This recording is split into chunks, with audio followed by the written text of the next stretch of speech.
Ikalawang Kronika. Humingi si Solomon ng karunungan. Unang kabanata. Naging matatag ang paghahari ni Solomon na anak ni David sa kaharian niya, dahil kasama niya ang Panginoon na kaniyang Diyos, at siya'y ginawa niyang makapangyarihan. Nakipag-usap si Solomon sa lahat ng mga Israelita, sa mga kumander ng mga libo-libo at daan-daang mga sundalo, sa mga hukom, sa lahat ng pinuno ng Israel, at sa mga pinuno ng mga pamilya. Pagkatapos, umalis si Solomon at ang lahat ng tao papuntang sambahan sa matataas na lugar sa Gibeon, dahil naroon ang toldang tipanan ng Diyos. Ang toldang ito ay ang ipinagawa ni Moises na lingkod ng Panginoon sa disyerto.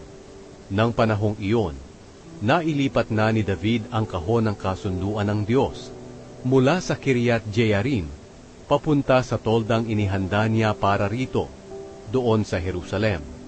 Ngunit ang tansong altar na ginawa ni Bezalel na anak ni Uri at apo ni Hur ay naroon pa sa Gibeon sa harap ng tolda ng Panginoon. Kaya doon nagtipon si Solomon at ang lahat ng tao para magtanong sa Panginoon. Pagkatapos, umakyat si Solomon sa tansong altar sa presensya ng Panginoon sa toldang tipanan, at naghandog siya ng 1,000 handog na sinusunog.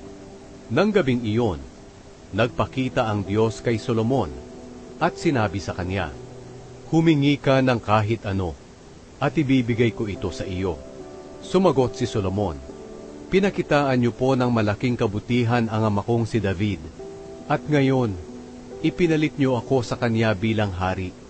Kaya ngayon, Panginoong Diyos, tuparin niyo po ang pangako niyo sa aking amang si David, dahil ginawa niyo po akong hari ng mga taong kasindami ng buhangin. Bigyan niyo po ako ng karunungan at kaalaman, para mapamahalaan ko ang mga taong ito. Dahil sino po ba ang may kakayahang mamahala sa mga mamamayan ninyo na napakarami?" Sinabi ng Diyos kay Solomon, "Dahil humingi ka ng karunungan at kaalaman sa pamamahala ng aking mga mamamayan, na kung saan ginawa kitang hari, at hindi ka humingi ng kayamanan, o karangalan, o kamatayan ng iyong mga kalaban, o mahabang buhay, ibibigay ko sa iyo ang iyong hinihingi. At hindi lang iyan, bibigyan din kita ng mga kayamanan at karangalan na hindi pa nakamtan ng sinumang hari noon at sa darating na panahon." Pagkatapos, umalis si Solomon sa toldang tipanan doon sa sambahan sa matataas na lugar na nasa Gibeon, at bumalik sa Jerusalem, at naghari siya sa Israel.